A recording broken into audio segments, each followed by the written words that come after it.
자, 그러면 이어서 이제 독서 수업을 들어가 보도록 합시다. 알겠죠?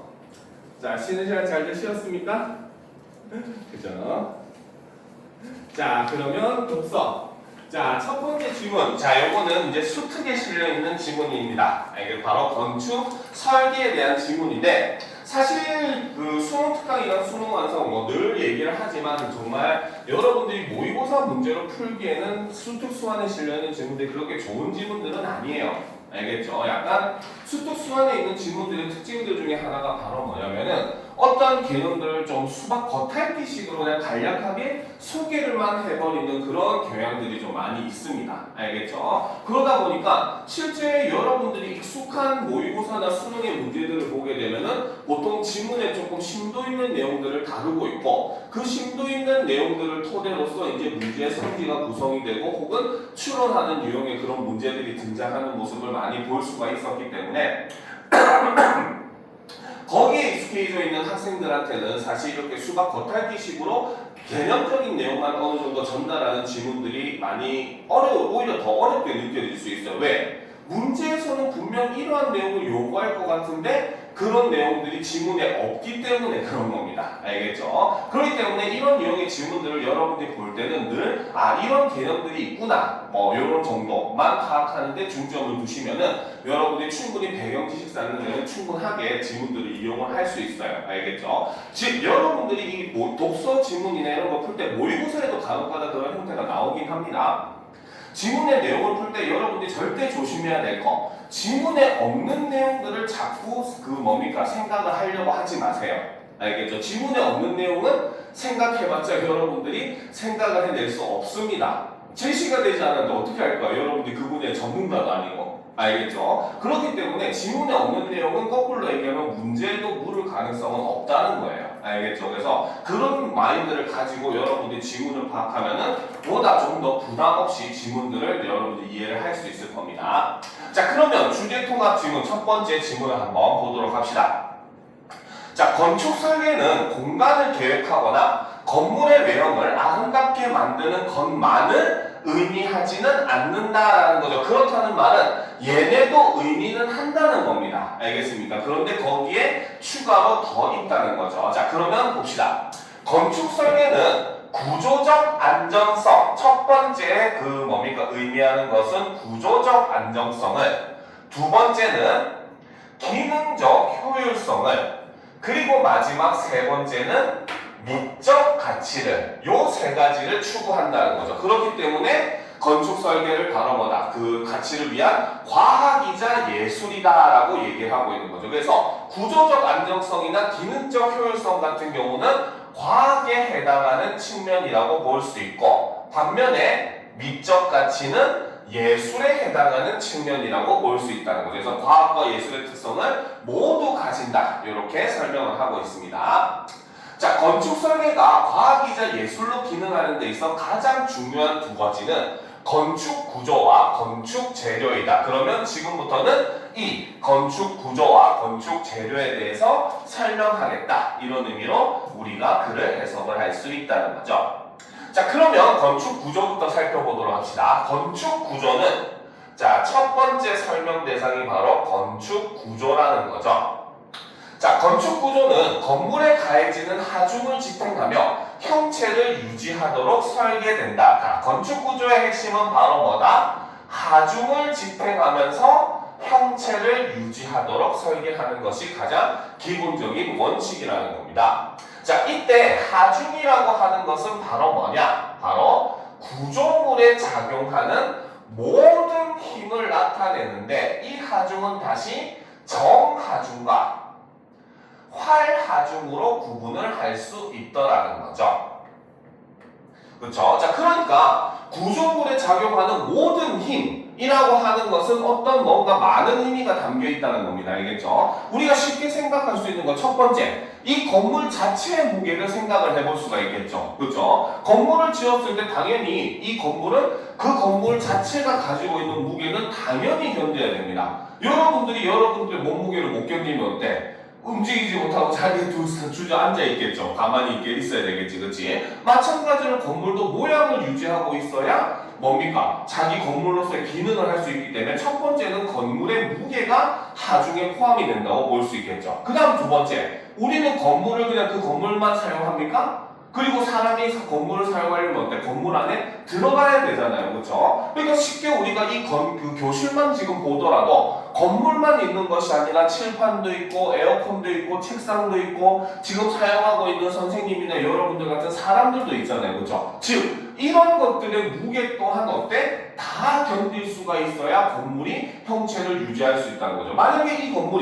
건물 자체의 무게만 유지할 수 있는 건물이었다면 책상 하나를 딱 집어넣는 순간 어때? 건물은 무너져 버리겠죠. 그죠? 그러면 건물로서 기능을 역시 할 수 없다는 겁니다. 알겠죠? 자, 그래서 이렇게 하중이라고 하는 거는 정하중과 할하중으로 나누어지는데 이때 정하중은 자, 첫 번째가 바로 정하중이죠. 정하중은 바로 뭐다? 건축물 자체의 무게, 즉 기둥, 보, 슬래브, 벽체 등 영구적으로 작용하는 무게를 바로 정하중이라고 얘기한다는 거죠. 앞에서 얘기했던 바로 건물 그 자체의 무게를 정하중이라고 한다는 겁니다. 자, 반면에 두 번째 활하중은 그렇죠. 자, 바로 뭐다? 사람이 건축물 안에서 이동하거나 가구와 같은 가변적인 물체가 추가되면서 발생하는 하중을 활하중이라고 한다는 거죠.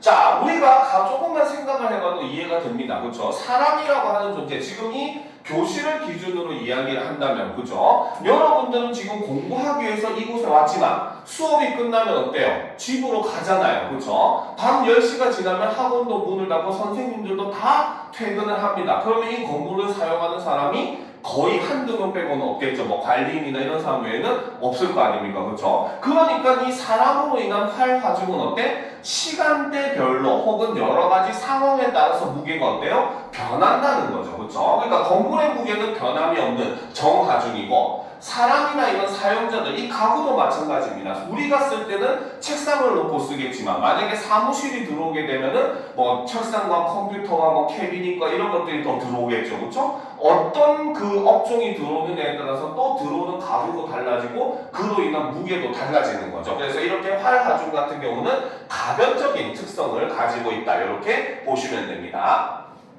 자, 그래서 건축 구조는 이 하중을 지탱할 수 있도록 설계되어야 하는데 이때 가장 중요한 개념이 바로 내력이라는 개념이 있다는 거죠. 자, 내력이란 자, 이제 내력에 대해서 또 설명을 하겠죠. 내력이란 하중에 대응하여 그렇죠? 구조물 내부에 생기는 반작용력을 내력이라고 한다는 겁니다. 자, 그래서 정하중뿐 아니라 활하중 등 모든 외력에 대해 나타나며 인장력과 압축력을 포함한다. 자, 내력은 다시 두 개로 나누는데 첫 번째는 인장력 그리고 두 번째는 압축력 요것을 포함한다는 거죠. 알겠습니까? 자, 막 여기서 뭐 반작용 얘기 나오고 말이 좀 어렵게 느껴지지만 조금만 생각하면 의미를 이해할 수 있어요. 알겠죠? 여러분들이 지금 이곳에 서 있다는 건 뭡니까? 중력이 여러분들의 몸무게만큼 뭡니까? 여러분들을 지구 가운데 쪽으로 끌어당기고 있고, 그쵸? 그 말은 바로 뭐다? 건물에 여러분들의 몸무게만큼의 그 뭡니까? 힘이 위에서 아래로 누르는 힘이 가해진다는 뜻입니다. 알겠죠? 그런데 이 건물이 뭡니까? 그 자신의 형체를 유지하려면 반대로 어떻게 해야 돼? 여러분들을 떠받치는, 즉 건물이 여러분들을 아래에서 위로 밀어 올리는 반작용의 힘이 작용을 해야 건물이 원래 형태를 유지하는 거죠. 실제로 사람이라고 하는 존재는 우리가 이제 지금 이 공기 중에 있습니다. 이것을 우리는 사람이 사는 이 기준을 1기압이라고 얘기를 해요. 알겠죠? 기압 상태 1기압에 맞춰가지고 사람의 여러분들의 몸이 이 형태를 유지하는 이유가 뭐냐? 여러분들의 몸 안쪽에서는 1기압의 힘으로 바깥쪽으로 밀어내고 있는 힘이 작용을 하고 있고 반대로 바깥의 공기는 여러분들을 1기압의 힘으로서 동일하게 밀고 있기 때문에 서로 미는 힘이 동일하니까 어느 쪽으로 치우치지 않고 그 형태가 유지가 되고 있는 거예요. 그래서 왜 우리 과학 시간에 그런 거 있잖아요. 여러분들이 저 심해에 들어가면 어때? 찌그러져 사람이 죽게 되고, 그죠? 반대로 우주로 나가게 되면 밖에 공기가 없으니까 몸이 부풀어 올라서 터져서 죽는다고 얘기를 하잖아요. 그죠? 그걸 바로 우리 몸도 동일한 거예요. 근데 건물도 역시 마찬가지라는 거죠. 하중이라고 하는 거는 지구가 중력으로서 잡아당기는 위에서 아래로 작용하는 힘인데 이 건물이 그 형태를 유지하려면 어떻게? 반대로 이 건물이 그 힘을 떠받치는 반작용하는 힘이 필요한데 그것을 뭐라고 한다? 내력이라고 한다는 겁니다. 알겠죠? 자 그러면 계속해서 보도록 합시다. 좀 올려놓고 보도록 합시다. 자 그래서 일단 이 내력에는 바로 뭐다? 인장력과 압축력을 포함을 한다는 거죠. 자 구조물이 당겨질 때 이에 맞서 늘어나려는 힘을 인장력. 자 여기서 인장력은 무엇이다? 첫 번째 인장력은 구조물이 당겨질 때 이에 맞서서 늘어나려는 힘. 요거를 인장력이라고 하고 반대로 건물이 눌릴 때 이에 맞서서 버티는 힘을 압축력이라고 한다는 거죠. 자, 자르는 힘인 전단력, 구부리려는 힘인 굽힘 모멘트 등도 내력에 포함이 된다. 내력이 구조체의 단면에 어느 정도로 작용하는지를 나타내는 힘은 응력인데, 자, 응력은 바로 뭐다? 바로 내력이 구조체의 단면에 어느 정도로 작용하는지를 나타내는 힘을 응력이라고 한다는 거죠. 자, 근데 이 응력의 특징은 바로 뭐다? 단위 면적당 힘의 크기를 나타낸다. 이렇게 볼 수 있다는 거죠. 자, 내력이 과도하게 발생하면 당겨질 때는 균열이 생기고 압축될 때는 모양이 흐트러지거나 휘어지는 좌굴이 생긴다. 이러한 힘의 작용을 고려하여 건축가들은 건축 구조를 설계한다. 삼각형의 형태를 반복적으로 조합해 하중을 분산할 수 있도록 한 트러스 구조.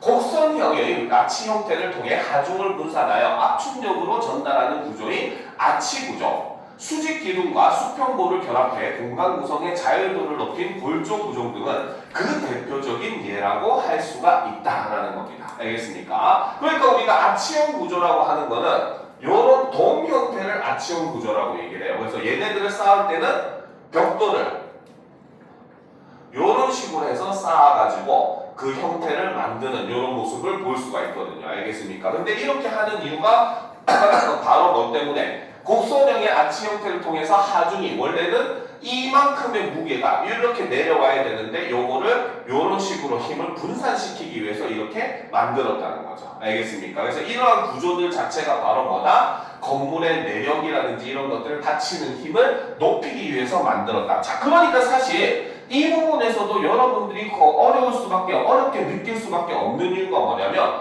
말 그대로 그냥 개념만 나열하고 이 글은 끝이 나버려요. 알겠습니까? 보통은 어때요? 일반적인 모의고사는 이 중에서 하나를 쏙 빼가지고 그거를 굉장히 상세하게 설명하는 글들이 모의고사나 내 수능에서 많이 나오는 유형이다 보니까 아이들이 오히려 이런 글들, 간단하게 개념만 설명하는 글들을 더 어렵게 여기는 그런 특성들이 있기는 합니다. 알겠죠? 자, 일단 그러면 그냥 계속 보도록 합시다. 이런 거는 그냥 계속 보는 수밖에 없긴 해요. 자, 봅시다.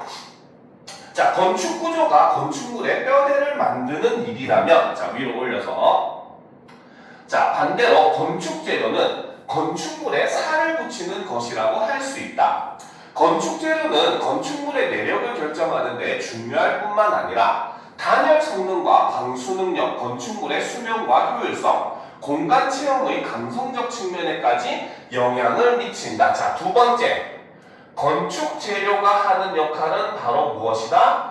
건축물의 내력을 결정할 뿐만 아니라 첫 번째는 건축물의 내력을 결정하고 두 번째는 단열 성능과 방수 능력, 세 번째는 건축물의 수명과 효율성, 그리고 네 번째는 공간 체험의 감성적 측면에까지 영향을 미치는 이러한 역할을 한다는 거죠. 그죠? 자, 실제로 여러분들이 아름다운 건축물이라고 했을 때 물론 건축 설계 자체가 건물의 모양 자체가 아름다움을 가지는 경우도 있지만 대부분은 바로 뭡니까? 건축 재료를 일반적인 것과 달리해서 여러분들에게 더 아름답게 보이는 경우도 굉장히 많아요. 알겠죠? 실제로 이제 저기 강남 같은 데 가면은 그 뭡니까? 막 전면 전체가 거의 뭐 유리로 이루어져 있는 듯한 그런 건물들도 존재를 합니다. 그렇죠? 그 외에도 뭐 굉장히 갖가지 여러 가지 모양이에요. 특히 동대문 DDP 너무 유명하죠. 그렇죠? 굉장히 유려한 곡선의 모양을 띠고 있는데 이런 그림은 또 반짝반짝 빛나가지고 마치 거울처럼 비치는 그런 듯한 느낌을 주잖아요. 그렇죠? 이런 것들도 바로 건축 재료를 통해서 그런 모양과 그런 감성들을 구현을 해내더라는 겁니다. 자, 그럼 계속 봅시다. 건축 재료 중에서 콘크리트는 압축 강도가 크고 자유로운 형태의 구현이 가능하다. 자, 이것이 바로 콘크리트의 장점이죠. 그렇죠? 자, 이 콘크리트 같은 경우는 자, 얘 첫 번째. 콘크리트의 특징은 바로 뭐다? 압축 강도가 크고 자유로운 형태의 구현이 가능하다는 게 장점입니다. 알겠죠? 자, 그러니까 우리가 콘크리트로 벽돌을 만들면은 그 벽돌을 아무리 눌러도 이게 눌려지지 않잖아요. 그렇죠? 압축 강도가 굉장히 크다는 거고. 그 다음에 콘크리트는 원래는 가루와 같은 형태입니다. 근데 그걸 어때? 물에 반죽해가지고 틀에다가 붙이면은 내가 원하는 모양의 모습으로 만들 수가 있다는 거죠. 그렇죠? 그러니까 콘크리트는 그런 장점이 있다는 겁니다. 자, 반면에 두 번째. 두 번째. 철근은 어떻다? 바로 인장 강도와 압축 강도가 모두 우수하다는 거죠. 그렇기 때문에 구조적 안정성을 확보할 수 있게 한다. 자, 압축 강도는 우수하지만 인장 강도가 작은 콘크리트의 약점을 보완하기 위해 철근과 결합한 철근 콘크리트도 널리 사용이 된다라는 거죠. 철근 콘크리트는 말 그대로 콘크리트를 붙일 때 안에다가 철근을 하나씩 박아 놓는 거예요. 여러분들이 공사 현장을 조금 주의 깊게 본 학생들이 있을지 모르겠는데 공사 현장에 보면은 벽을 만들기 전에 철근을 이렇게 얼기설기 미리 그 대처럼 만들어 놓습니다. 알겠죠? 그리고 이제 나무 합판으로 이 철근 옆을 네 방향으로 이렇게 합판으로 막아놔요. 그리고 나서 여기에 콘크리트를 부어가지고 붙입니다. 그러면 콘크리트가 굳으면서 그 속에 철근이 같이 들어가게 되잖아요. 그렇죠? 그래서 이 철근의 그런 힘과 콘크리트의 장점을 합쳐서 만든 것이 바로 철근 콘크리트죠. 근데 얼마 전에 이것 때문에 문제된 게 있죠. 몇 년 전에. 1년 한 2년 정도밖에 안 됐는데 순살 자이. 이런 말 들어본 적 있을 겁니다. 그렇죠? 순살 자이 아파트. 왜? 철근 콘크리트로 만들어야 되는데 철근을 하나도 쓰지 않아가지고 콘크리트로만 만들어 놓으니까 건물이 굉장히 부실해진 그런 아파트를 순살 자이 아파트라고 얘기했었죠. 자, 그런 것도 생각하면서 보면 글이 좀 더 재밌습니다. 자, 보도록 합시다. 자, 목재는 철근이나 콘크리트에 비해 무게가 가볍고 자연 친화적인 느낌을 주어 전통 건축은 물론이고 현대 건축에서도 다양하게 활용된다. 자, 세 번째는 바로 목재를 지금 얘기를 하고 있는데 얘는 바로 뭐다? 무게가 가볍고 자연 친화적인 느낌을 준다는 거죠. 자, 그 다음 네 번째 유리는 그쵸? 바로 투명한 재료로 개방감을 준다는 거죠. 그렇기 때문에 시각적 연속성과 공간적 확장감을 부여하는데 탁월하다라는 거죠. 그래서 유리를 사용하는 가장 좋은 점은 바로 뭐다? 시야가 탁 트여 보여요. 그러니까 아무리 집이 좁아도 굉장히 넓게 느껴지는 그런 효과가 있습니다. 여러분들도 왜 바닷가 같은 데 카페 가면은 거의 한쪽 벽면을 통유리로 해놓잖아요. 그 이유가 바로 뭐야? 물론 온 사람들이 바다를 보기 위해서 이 카페 오기니까 바다를 볼 수 있다는 장점이 있는데 바다를 그렇게 딱 보여줌으로써 카페가 굉장히 탁 트여있는 개방감을 시원한 느낌을 주더라는 겁니다. 알겠죠? 근데 단점은 바로 뭐다? 난방과 단열이 안 된다는 거죠. 그렇죠? 그러니까 여러분들이 진짜 부자가 아니면은 집을 통유리로 만들 수 없습니다. 왜? 겨울에 춥고 그래서 난방비가 엄청 나오고 여름에 더워가지고 전기세가 엄청나게 나오거든요. 알겠죠? 자, 그러니까 이러한 각각의 건축 재료가 가지고 있는 장점에 대해서 이렇게 설명을 예를 들어서 제시를 해주고 있죠. 자, 건축 구조와 건축 재료의 조화를 통해 만들어진 예술적 건축물은 현대 건축에서 쉽게 찾아볼 수 있다. 건축가인 칼라트라바는 건축 구조 그 자체가 조형미를 갖도록 건축물을 설계하였는데 그가 설계한 미러키 아트 뮤지엄은 트러스 구조를 활용해 접히고 펼쳐지는 날개 형태를 구현하여 건축미를 극대화하였다. 또한 하디드는 곡면을 적극적으로 활용하고 콘크리트와 복합 소재를 다양하게 사용하였는데 헤이다르 RDF 센터는 유려한 곡선과 연속적인 형태를 구현한 건축물로 하디드의 독창성을 잘 드러낸다고 평가받고 있다라는 거죠. 자, 그래서 이렇게 건축 구조와 건축 재료에 대해서 설명한 글이었습니다. 그래서 앞에 글들은 어떻게 보면 과학기술과 관련된 글이라고 볼 수가 있어요. 그런데 나글은 조금 성격은 다릅니다. 한번 보도록 합시다. 자, 프랑스의 사회학자 앙리 르페부르는 공간을 단순한 배경이나 고정된 실체가 아닌 사회 속에서 생산되고 재편되는 사회적 산물로 보았다라는 거죠. 자, 프랑스의 사회학자인 앙리 르페부르라고 하는 사람에게 공간이라고 하는 존재는 바로 무엇이다? 사회 속에서 생산되고 재편되는 사회적 산물이다. 이렇게 인식을 했다는 거죠. 알겠습니까?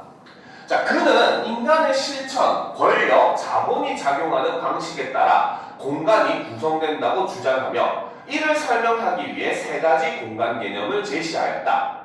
르페부르가 제시한 세 가지 공간이란 지각된 공간, 개념화된 공간, 체험된 공간이다. 자, 첫 번째 지각된 공간은 그렇죠? 자, 르페부르가 제시한 공간 개념 첫 번째 지각된 공간은 바로 뭐다? 사람들이 실제로 살아가며 사용하는 물리적 공간을 바로 지각된 공간이라고 이야기한다는 거죠. 자, 말 그대로 바로 뭐다? 우리가 직접 보고 듣고 느끼는 공간, 이것이 바로 지각된 공간이라는 것이고 이것은 바로 뭐다? 사람들이 직접 사용하는 공간의 모습이라고 보시면 된다는 거죠. 즉, 이 건물 같은 경우도 바로 뭐다? 지금 처음에 설계를 무엇을 위해서 설계했는지는 모르지만 지금 현재는 어때요? 우리가 학원으로 사용을 하면서 여러분들이 뭡니까? 지식을 배우는 그런 공간으로서 활용을 하고 있잖아요. 그렇죠? 이런 것들, 지금 지식을 배우고 하는 공간으로 활용하는 이런 용도, 이것이 바로 뭐다? 지각된 공간이라고 볼 수 있다는 거죠. 알겠습니까?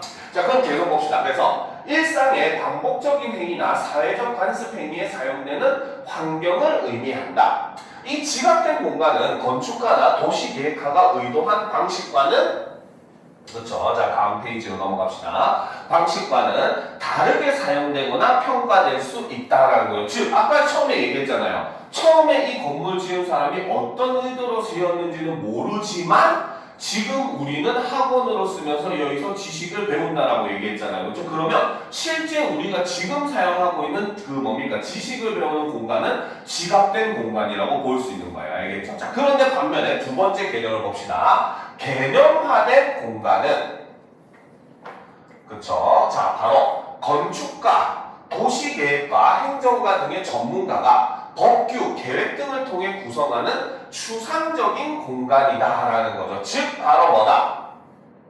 쉽게 생각해서 이 건물만으로 한정해서 얘기를 하면은 처음에 만약에 이 건물을 지은 사람이 처음에 구상을 했어요. 아, 여기는 이제 그래도 신도시 쪽에 있으니까 나도 이제 돈 좀 벌어봐야지. 그러니까 좀 돈이 많이 되는 뭐 병원이라든지 이런 것들을 많이 집어넣어가지고 좀 의료 메디컬 센터처럼 한번 만들어 볼까 하고 건물을 처음에 지었어요. 그렇죠? 이 처음에 계획했던 이것이 바로 개념화된 공간이라고 볼 수 있는 겁니다. 알겠죠? 근데 지금 여기 설명을 보면 막 건축가, 도시계획가 이렇게 나와 있잖아요. 그렇지? 이거는 이제 좀 더 사회적인 개념으로서 넓혀보면은 쉽게 이해가 됩니다. 즉, 여러분들이 지금 살고 있는 이곳은 바로 동탄이라고 하는 신도시 지역이에요. 그죠? 신도시라고 하는 것들, 즉 삼성이라고 하는 회사가 들어오게 되고 그래서 그 주변에 이제 그 삼성에서 일하는 사람들 뿐만 아니라 그로 인한 여러 가지 상업시설들이라든지 이런 것들이 들어와서 하나의 계획된 도시로서 국가에서 정책적으로 만들어진 도시입니다. 알겠습니까? 그러면 처음에 이 도시를 만들 때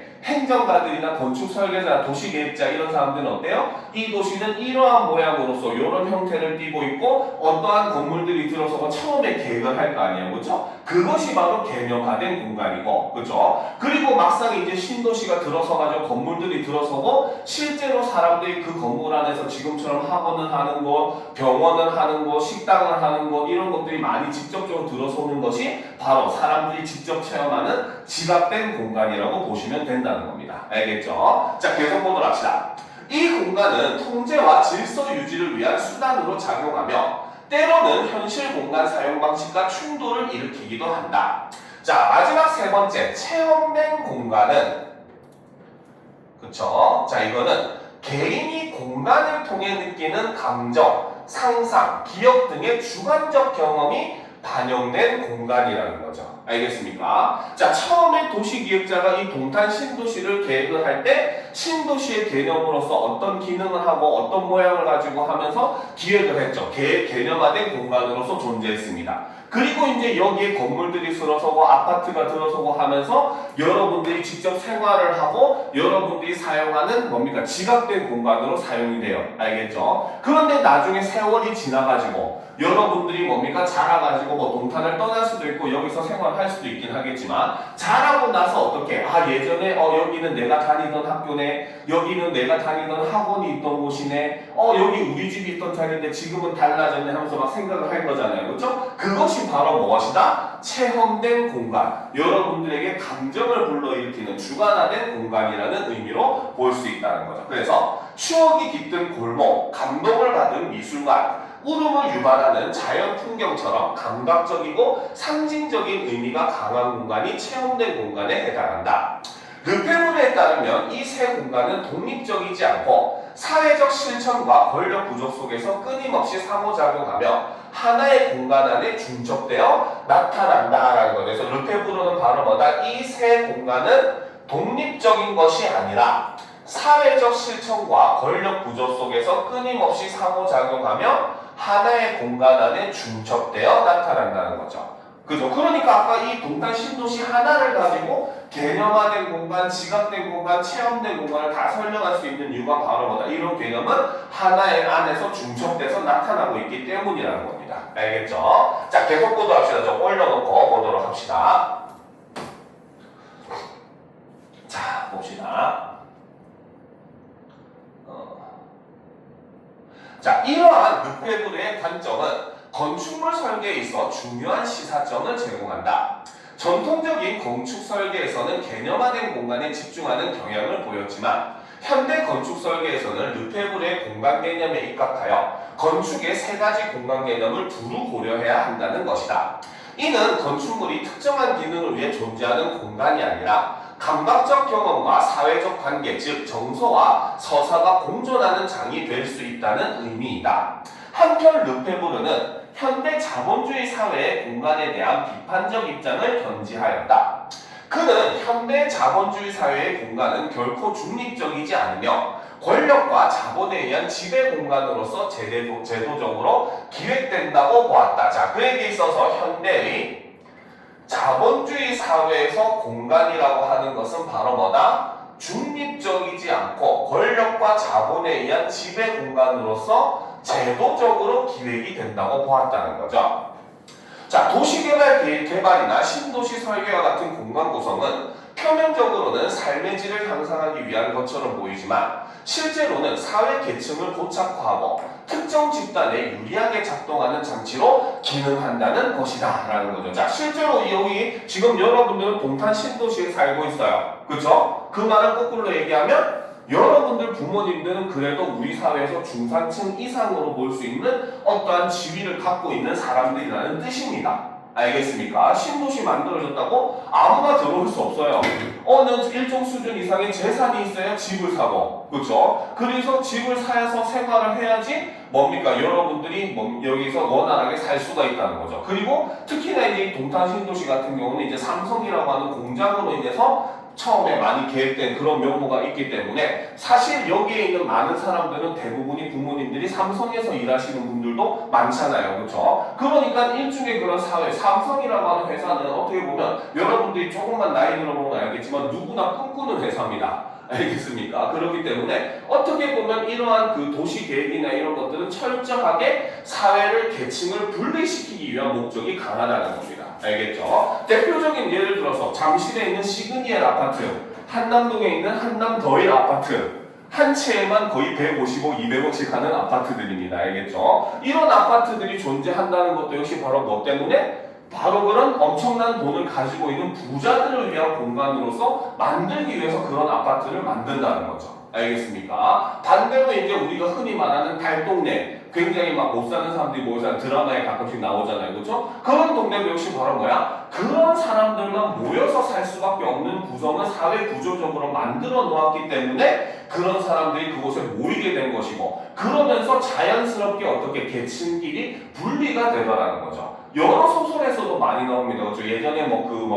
노새 두 마리 같은 그런 소설도 보게 되면은 우리 마을이 갑자기 개발되면서 한쪽에는 막 빌라촌들이 막 생기고, 지금 그 서술자가 사는 동네는 여전히 못 사는 모습을 유지하면서 마치 누가 선을 그어 놓은 것처럼 마을이 신동네와 구동네로 나뉘게 되는 그런 모습을 보여주면서, 마을이라고 하는 도시가 한 동네에도 개발을 통해 가지고 이렇게 계층화되는 모습을 볼 수가 있더라는 거죠. 그래서 르페르는 바로 자본주의 공간을 이용해서 사람들을 계층화시킨다라고 이야기를 했다는 겁니다. 자, 도시개발이나 신도시 설계와 같은 공간 구성은 표면적으로는 삶의 질을 향상하기 위한 것처럼 보이지만 실제로는 사회 계층을 고착화하고 특정 집단에 유리하게 작동하는 장치로 기능한다는 것이다. 그는 이러한 권력과 자본에 의한 지배 공간을 모순 공간이라고 칭하고, 자, 르페브르가 얘기하는 모순 공간이라고 하는 건 바로 뭐다? 바로 권력과 자본에 의해서 지배되는 공간을 모순 공간이라고 했다는 거죠.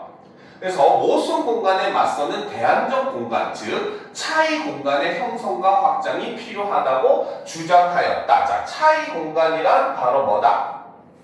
바로 모순 공간에 맞서는 대안적인 공간을 차이 공간이라고 이야기를 했다는 거죠. 자, 특히 그는 모순 공간에 맞서는 주체가 바로 시민들이 되어야 한다고 강조하였다. 르페브르에 따르면 모든 사람에게는 자신의 삶의 공간에 접근하고 참여할 권리, 공간을 바꿀 권리가 있으며 시민의 일상적 실천과 감각적 경험은 공간을 탈영토화시킬 수 있다.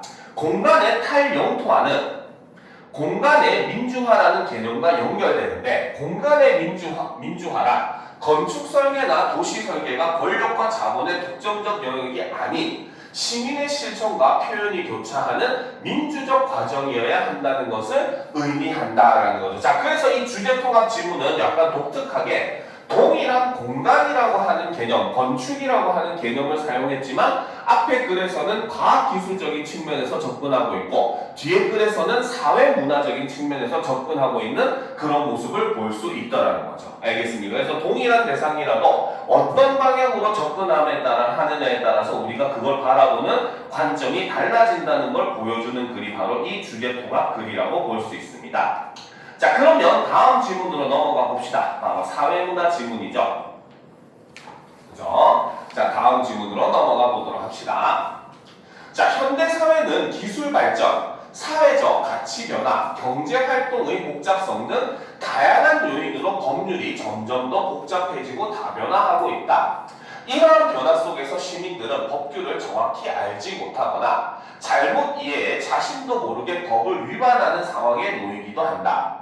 우리 헌법은 이러한 문제를 다루기 위해 법률의 착오라는 개념을 규정하여 행위자의 법적 책임 여부를 공정하게 판단하기 위한 근거를 제공한다라는 거죠. 자, 법률의 착오라고 하는 것은 바로 무엇이다? 바로 법규를 정확히 알지 못하거나 잘못 이해해서 자신도 모르게 법을 위반하는 상황에 놓이는 것, 이것을 바로 우리는 법률의 착오라는 거죠. 실제로 범죄자들이 이거 많이 이용합니다. 알겠죠? 맨날 뉴스에 나오잖아요. 그렇죠? 뭐 왜 이런 짓을 했냐 물어보면 이게 위법한 일인지 몰랐어요. 흔히 제일 많이 나오는 핑계가 그거잖아요. 그렇죠? 바로 법률의 착오 개념을 이용하는 그런 진술이 되는 거죠. 자, 그러면 일단 우리가 좀 더 자세하게 법률의 착오에 대해서 한번 살펴보도록 합시다. 자, 법률의 착오는 행위자가 자신이 행한 행위가 법적으로 금지된 것임을 알지 못하거나 잘못 이해한 경우를 말한다. 자, 법률의 착오를 한 번 더 정의를 내리고 있죠. 바로 뭐다? 행위자가 자신이 행한 행위가 법적으로 금지된 것임을 알지 못하거나 잘못 이해한 경우를 법률의 착오라고 한다는 거죠. 자, 형법 제16조는 이러한 착오가 정당한 이유에 기초한 것이라면 벌하지 아니한다고 규정하고 있다. 자, 요것 때문에 법률의 착오를 이용한 핑계를 범죄자들이 많이 대고 있는 겁니다. 알겠습니까? 그래서 정당한 이유가 있다면은 처벌할 수 없다는 규정이 우리 법에 있더라는 거죠. 알겠습니까? 자, 그럼 보도록 합시다. 법률의 착오는 규범적 의미를 인식하지 못하거나 그 규범을 잘못 해석한 경우를 의미한다는 점에서 사실의 착오와 구별된다. 사실의 착오는, 자, 사실의 착오와 법률의 착오 의미가 다르다는 거죠. 자, 사실의 착오는 바로 뭐다? 행위자가 객관적 사실을 잘못 인식하거나 알지 못한 경우를 이야기를 한다는 거죠.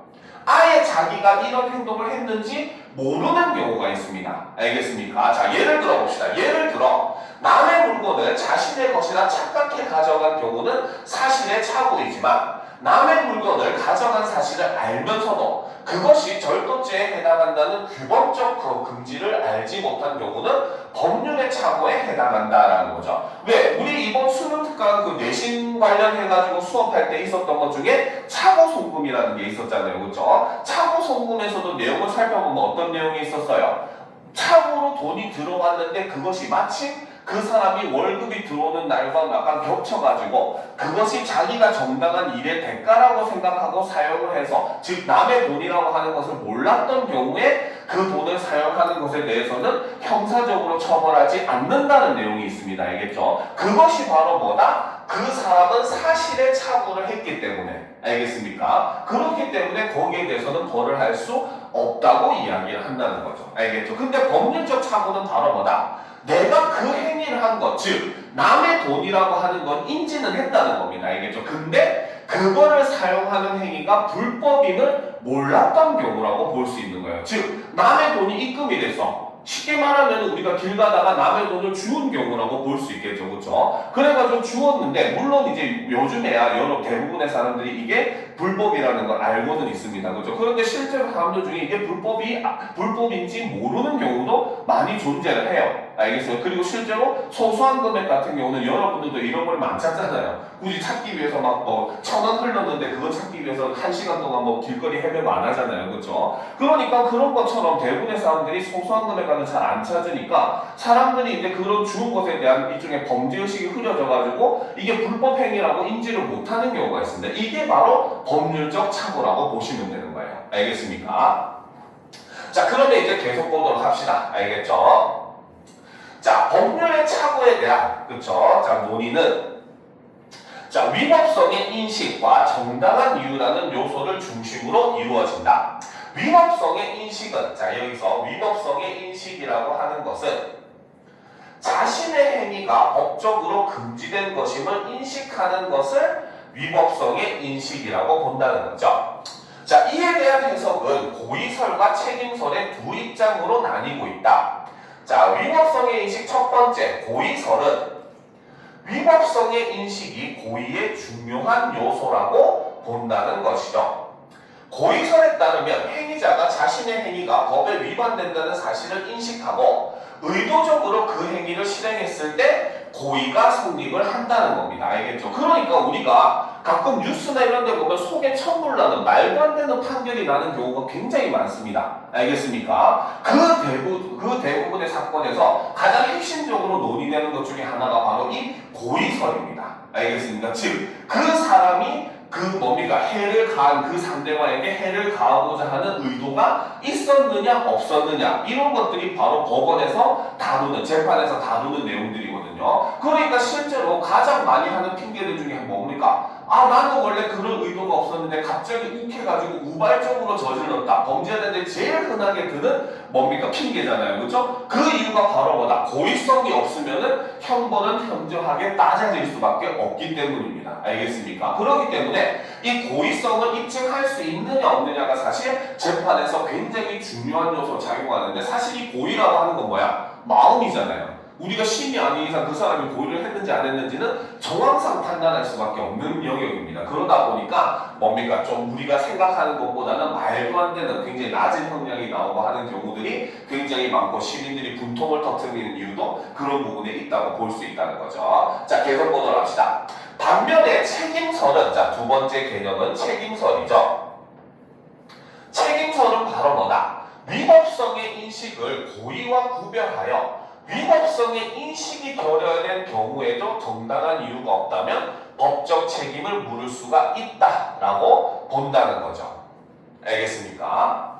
즉 그 사람이 이것이 위법한지 아닌지를 몰랐다고 하는 경우에는 알겠습니다. 하더라도 뭡니까? 그 이유가 정당하지 않다면은 그 사람이 위법성을 인정을 한다는 겁니다. 쉽게 생각하면 이런 거예요. 자, 우리나라는 지금 대마초는 불법입니다. 마약으로 간주가 돼요. 알겠죠? 그런데 실제 외국의 몇몇 나라에는 대마초를 허용하는 국가들이 있습니다. 대표적으로 네덜란드. 그리고 최근에 여러분들도 이거는 조심해야 돼요. 동남아 우리나라 사람들 많이 여행 가잖아요. 그렇죠? 태국 여행 갈 때 진짜 조심해야 됩니다. 알겠습니까? 네덜란드 같은 경우는 차라리 나아요. 알겠죠? 왜냐하면 네덜란드에서는 조심할 거 하나, 카페라고 적혀있는 곳은 들어가지 마세요. 알겠습니까? 네덜란드에서 카페가 바로 뭐냐면 대마초를 합법적으로 흡입하는 공간입니다. 알겠습니까? 우리나라처럼 커피 파는 곳이 아니에요. 알겠습니까? 그래서 네덜란드에서 카페라고 적혀있으면 그곳은 대마초를 허용하는 곳이고,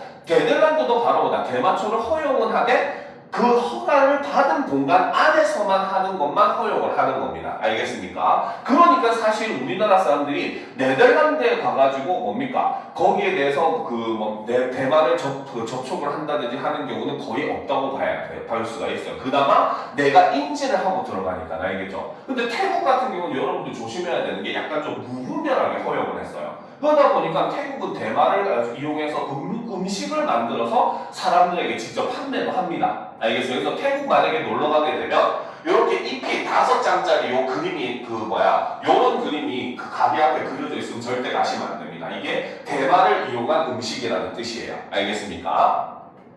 자, 그런데 이제 중요한 거는 이때 우리나라에서 상당히 문제가 됐던 것 중에 하나가 바로 뭐냐면 이 대마가 처음에 이제 태국에서 합법화가 됐는데 그 사실을 모르고 우리나라 사람들이 여행을 많이 갔어요. 그래가지고 그냥 아무 생각 없이 음식들을 먹었는데 그 음식에 대마가 들어있었던 겁니다. 그래서 우리나라에 들어와가지고 그 입국하는 과정에서 간이 검사를 했더니 마약이 복용한 사실로 드러나는 거죠. 알겠습니까? 그러니까 자신은 아무것도 모르고 했음에도 불구하고 우리나라는 기본적으로 마약에 관련해서는 무조건 처벌을 한다는 원칙이에요. 그게 뭡니까? 알고 있었든 모르고 있었든 상관없이. 알겠습니까? 그래서 실제로 초창기 때는 태국 갔다가 들어가가지고 처벌받는 사람들이 굉장히 많았습니다. 알겠습니까? 그러니까 바로 여기에서 하는 것이 바로 뭐다? 책임설이라고 본다는 거죠. 그 이유가 진짜 누구나 인정할 만큼 정당한 이유가 아니라면은 무조건 처벌을 해야 된다라고 보는 입장이라는 겁니다. 알겠죠? 자, 그래서 위법성의 인식이 결여된 이유가 정당하게 뒷받침될 경우, 그렇죠? 착오로 인한 법적 책임은 면할 수 있게 된다. 그래서 그때 당시에도 뉴스에서도 과연 이걸 처벌해야 되느냐 모르고 한 건데, 실제로 이제 그나마 가게에서는 아까 얘기했듯이 표시라도 있는데 길거리에 있는 노점상은 그런 표시도 없는 것도 많았거든요. 그러다 보니까 자기도 정말 모르게 먹게 된 경우도 있었기 때문에 그런 부분에 대해서 사람들이 많이 지적을 했었습니다. 알겠죠? 자, 계속 봅시다. 자, 여기서 이제 우리가 정당한 이유라고 하는 것은, 그렇죠? 바로 뭐다? 행위자가 법을 알기 위해 통상적으로 요구되는 주의 의무를 다했음에도 불구하고 법규를 인식하기 어려운 사정이 존재하는 경우를 말한다라는 거죠. 그러니까 아까 앞에서 얘기했듯이 바로 뭐다? 아무런 표시도 없어가지고 그냥 길거리에는 노점상이라 생각하고, 그렇죠? 그런 표시가 뭡니까? 있는지 확인을 했는데 없었다는가. 근데 먹은 음식에 자기도 모르게 어떻게 보면 만드는 사람이 그냥 몰래 집어넣는 그런 음식으로 섭취해서 일어난 경우 같은 경우는 우리가 어떻게 보면 정당한 이유로 인정을 할 수 있더라는 겁니다. 알겠죠? 그래서 이를 판단하기 위한 기준에는 상당한 이유설과 회피 가능성설이 제시된다. 자, 여기서 첫 번째, 상당한 이유설은, 그렇죠? 자, 행위자가 법규를 알지 못한 이유가 사회적 관점에서 충분히 이해될 수 있는지를 기준으로 삼는 것이 바로 상당한 이유설이라는 거죠. 여기에는 법령의 내용이 지나치게 난해하거나 재개정이 최근 이루어져 널리 공지되지 않은 경우, 또는 관련 행정기관의 안내가 미비한 경우 등이 고려될 수 있다라는 겁니다. 그래서 우리가 법이라는 걸 만들 때 보면 실제로 이제 얼마 전에 만들어진 법 중에 바로 우회전을 할 때 일단 먼저 정지를 해야 된다는 교통법규가 만들어졌어요. 알겠죠? 그래가지고 법이 생성이 되고 며칠부터 그 법이 적용될 거다라고 예고를 하고, 그 다음에 거기에 더해가지고 국가에서 어떻게 계도기간이라는 걸 둡니다. 이게 그래서 한 달 정도 뭡니까? 사람들이 위반을 했을 때 동일하게 잡아요. 대신에 범칙금이나 벌점을 부과하는 대신에 앞으로는 이것이 법적으로 이러이러한 처벌을 받을 수 있다 하고 경찰들이 알려주고 보내주는 거죠. 알겠습니다. 그래서 이런 계도기간까지 일부러 거치는 이유가 바로 뭐야? 상당한 이유서를 방지하기 위해서 그런 행위를 하는 겁니다. 알겠죠? 근데 사실 사람이라고 하는 거는 그럼에도 모르는 경우도 있어요. 그 한 달 동안은 한 번도 안 걸렸는데 딱 계도기간이 끝나자마자 모르고 있었는데 걸리는 경우도 있을 수 있는 겁니다. 알겠죠? 그래서 상당한 이유설이라고 하는 건 바로 이런 경우에 그렇죠? 정당한 이유로 인정할 수 있다는 거죠. 자, 반대로 두 번째 회피 가능성설은 자, 행위자가 해당 법규를 알기 위해 필요한 주의 의무를 다했는지 그리고 그러한 굳이 모르는 상태를 회피하는 것이 실제로 가능했는지를 판단 기준으로 삼는다는 거죠. 간단한 확인 절차를 거쳤다면 그 법규의 존재를 알 수 있었던 경우와 같이 법규에 대한 부지를 피할 수 있었던 상황에서는 정당한 이유가 인정되기 어렵다라는 겁니다. 그래서 실제로 나중에 이제 여러분들이 성장을 하게 돼서 여러분들 부모님과 평생 살 거 아니잖아요. 그죠? 캥거루 좀 아니시죠? 그죠? 자, 그렇기 때문에 나중에 여러분들이 집을 구하고 막 할 겁니다. 알겠습니까? 근데 이때 당시에 그 실제로 전세 사기나 이런 것들 피해를 많이 받잖아요. 우리 사회에서. 그죠? 자, 그런데 여러분들이 만약에 그 전세 사기를 당했어. 근데 그 전세 사기를 당하게 됐는데 중요한 게 만약에 여러분들이 등기부조차 확인을 하지 않는 경우가 물론 있으면 안 되지만 있을 수가 있습니다. 알겠죠? 그러면 여러분들이 사기를 당했다고 인정 안 해줍니다. 알겠습니까? 왜? 등기부라고 하는 거는 여러분들도 지금 그 뭡니까? 평일에 그 동사무소 같은 데 들러가지고 건물 주소 대고 이 건물 등기부 떼주세요 하면 누구나 떼줍니다. 이거는 아무런 제약이 없어요. 알겠습니까? 그래서 그 건물이 언제 지어졌는지, 소유는 누군지, 그 다음에 뭐 저당권이나 이런 건 어떻게 설정되었는지 모든 걸 다 열람할 수가 있습니다. 누구나. 공개적으로 돼 있는 겁니다. 알겠죠? 그렇기 때문에 누구나 이렇게 확인할 수 있는 건데 그런 금전항이나 이런 여부조차도 확인을 하지 않았다면 이거는 그 법률상 부주의 의무에 부주의 책임에 해당이 되고 그 경우에 사기를 당한 거는 아무도 구제해주지 않아요. 알겠습니까? 그렇기 때문에 바로 뭐다? 상당한 회피설 같은 경우는 조금만 주의하면 알 수 있는 것조차 하지 않았다면 그거는 정당한 이유라고 볼 수 없다는 거죠. 알겠습니까? 자, 계속 보도록 합시다.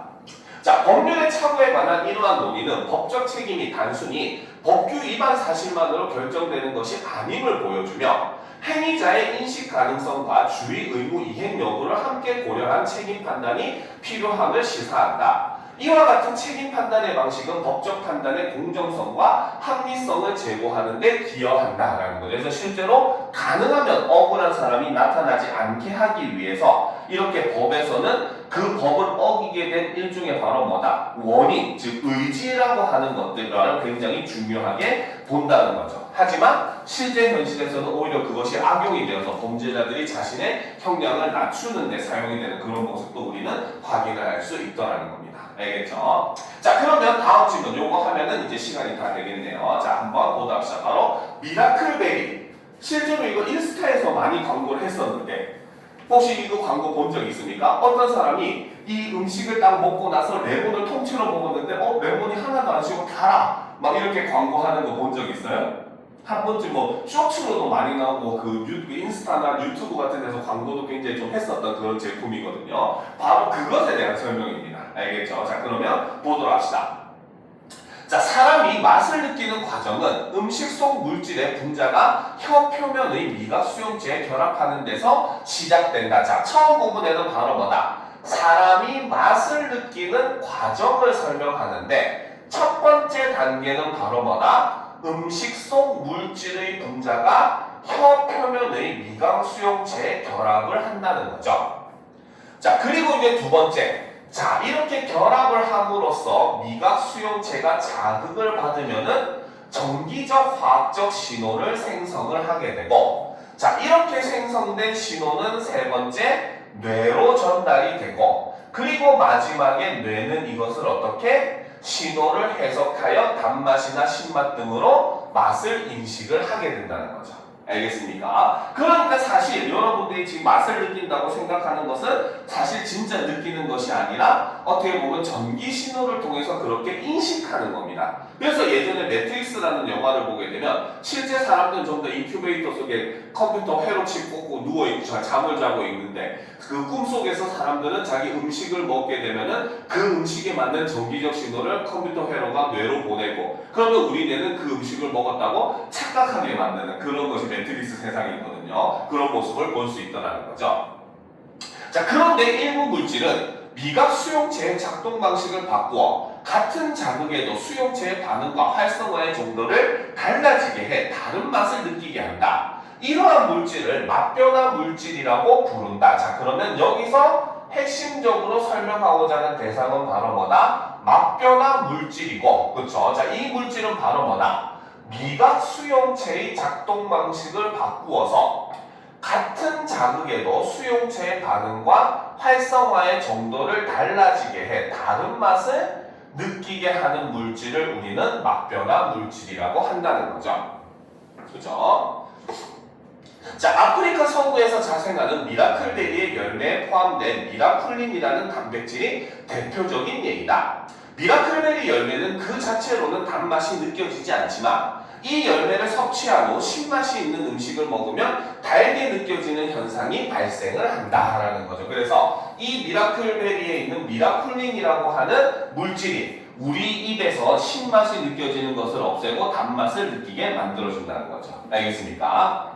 자, 그러면 어떻게 그런지 봅시다. 레몬처럼 신맛이 나는 음식에는 보통 구연산과 같은 산 성분이 포함되어 있다. 이러한 산이 물에 녹으면 수소이온을 방출하여 용액 속 수소이온 농도가 높아진다. 용액 속 수소이온 농도를 나타내는 지표를 pH로 나타내는데 수소이온 농도가 높을수록 pH가 낮다. 그러니까 pH 1, pH 2는 굉장히 강한 산성. 알겠죠? 반대로 pH 9, pH 8 이러면은 굉장히 강한 알칼리성이라고 보시면 됩니다. 알겠습니까? 자, 그래서 봅시다. 신맛이 강한 음식을 섭취하면 입안의 pH가 일시적으로 낮아져 산성 환경이 형성이 된다라는 거죠. 자, 여기서 우리가 신맛이 나는 음식을 먹게 되면은 우리 입안의 환경이 어떻게 산성으로 변화를 한다는 거죠. 자, 혀의 단맛 수용체 바깥쪽에는 조개 껍질 모양의 구조가 있는데 여기에 특정 분자가 결합해 조개 껍질 모양의 구조가 닫히면 수용체는 활성화 상태가 된다라는 거죠. 미라쿨린은 혀의 단맛 수용체에 결합하는데 입맛의 환경이 중성 pH일 때 미라쿨린은 단맛 수용체를 활성화하지 않을 뿐 아니라 단맛 물질에 대한 단맛 수용체 반응을 억제하기도 한다. 그러나 입안의 환경이 산성 환경이 되면 단맛 수용체의 표면에 결합된 미라쿨린의 전하 분포가 달라진다. 이러한 변화가 단맛 수용체의 바깥쪽 조개 껍질 모양의 구조를 닫히게 만들어 수용체가 강하게 강하게 활성화된다라는 거죠. 자, 그러면 미라쿨린이 하는 것은 바로 뭐다? 그렇죠? 미라쿨린은 혀의 단맛 수용체에 결합을 한다는 거죠. 자, 그래서 이제 바로 뭐다? 입안의 환경이 산성 환경이 되면 단맛 수용체의 표면에 결합된 미라쿨린의 전하 분포가 변화를 하게 되고 이러한 변화는 단맛 수용체의 바깥쪽 조개 껍질 모양의 구조를 닫히게 만들어서 수용체가 강하게 활성화되게 만든다는 겁니다. 이것이 활성화되면 어떻게? 굉장히 강하게 단맛을 느끼게 만들어준다는 거죠. 그러니까 신맛만을 느껴야 되는데 단맛을 강하게 느끼게 만들어주게 된다는 겁니다. 알겠습니까? 그래서 이것 때문에 바로 뭐다? 미라쿨린이 신맛을 단맛으로 느끼게 하는 이유라고 볼 수 있다는 거죠. 자, 그래서 미라클베리 열매를 섭취한 후 신맛이 강한 음식을 먹으면 단맛 수용체가 활발하게 신호를 생성해서 생성하게 되고 이 신호가 뇌로 전달되어 단맛을 느끼게 되는 것이다. 이 현상은 신맛을 감지하는 수용체가 단맛 수용체로 바뀌기 때문에 일어나는 것이 아니라는 거예요. 중요한 건 여러분들 초등학교, 중학교 때 실험해 본 적 있을 겁니다. 우리의 혀에는 바로 뭡니까? 그 맛을 느끼는 구조가 다 다르다고 되어 있어요. 그렇죠? 그래서 우리 혀가 이렇게 있으면은 바로 뭡니까? 요 주변 앞부분, 요 부분에서는 주로 짠맛을 느끼고, 그렇죠? 그 다음에 뭐 요 앞부분엔 단맛을, 요 뒷부분에서는 쓴맛을, 그렇죠? 뭐 이런 식으로 느낀다고 그 과학 시간에 실험해가지고 실제로 소금을 찍어가지고 단맛을 느끼는 부분에 되니까 소금이 그렇게 짜지 않고 살짝 달게 느껴지고 했었던 그런 거 실험해봤던 경험들이 있을 거예요. 여러분들 안 해봤나? 선생님 어렸을 때는 그런 거 막 했었는데. 알겠죠? 그러니까 이런 것들, 그러니까 미각 수용체는 바로 뭐다? 우리가 맛을 느낀다고 하는 것은 특정 부위에서만 느낀다는 거예요. 알겠죠? 그러니까 지금 바로 뭐다? 미라클린 같은 경우도 아예 신맛 수용체가 단맛 수용체로 바뀌는 게 아니라는 거죠. 알겠죠? 실제로 변하는 것은 바로 뭐다? 단맛 수용체의 민감도와 반응도만 바뀐다 라고 볼 수 있다는 겁니다. 알겠죠? 자, 여기서 민감도는 수용체가 자극에 의해 얼마나 쉽게 활성화되는지를 나타내는 성질이다. 즉, 자극 물질의 농도가 낮거나 자극의 강도가 작아도 수용체가 활성화된다면 그 수용체는 민감도가 높은 것이다. 반응도는 한번 활성화된 뒤 신호의 크기가 얼마나 강하고 지속이 얼마나 오래 유지되는지를 지칭한다. 미라클린은 입안이 산성 환경과 같은 특정 조건에 놓였을 때 같은 자극에도 단맛 수용체가 더 쉽게, 더 크게 반응하도록 만든다는 거죠. 그러니까 오히려 신맛 수용체를 닫아버리고 단맛 수용체가 확 민감하게 만들어버리니까 우리는 오히려 그 맛을 달게 느낀다는 겁니다. 알겠죠? 자, 미라클베리의 효과는 맛 인지가 자극 자체만으로 결정되지 않고 주변 조건에 좌우된다는 맥락 의존성을 잘 보여준다. 같은 분자라 하더라도 수용체 상태와 화학적 환경이 어떻게 변했는지에 따라 미각 수용체의 반응은 달라질 수 있다. 이러한 맛인의 맥락 의존성은 단순히 흥미로운 자연 현상을 넘어 다양한 실용적 응용 가능성을 가진다. 예를 들어 미라클린은 신맛이 나는 식품과 함께 섭취하면 설탕 없이도 단맛을 느끼게 하여 당뇨병이나 비만 환자를 위한 대체 감미제 개발에 활용될 수 있고, 항암 치료 과정에서 신맛 과민으로 고통받는 환자의 상황을 개선하는 데에도 기여할 수 있다. 이렇게 얘기를 하더라는 거죠. 알겠죠? 그래서 우리가 맛을 느낀다라고 하는 것은 어떻게 보면 바로 뭐다? 하나의 인지 과정이라는 것이고, 그 인지 과정은 언제든지 변화할 수 있다. 그래서 우리는 어떤 음식을 먹더라도 다른 맛을 느낄 수 있다라고 하는 것을 이야기하고, 그 대표적인 예로 미라클베리에는 미라쿨린이라고 하는 성질의 물질을 설명을 하고 있는 글이 바로 이 글이라고 볼 수 있습니다. 알겠습니까? 자, 일단 오늘 수업은 여기까지 하고 10분 동안 오늘 했던 건 조금 복습하다가 마무리하도록 합시다. 알겠죠?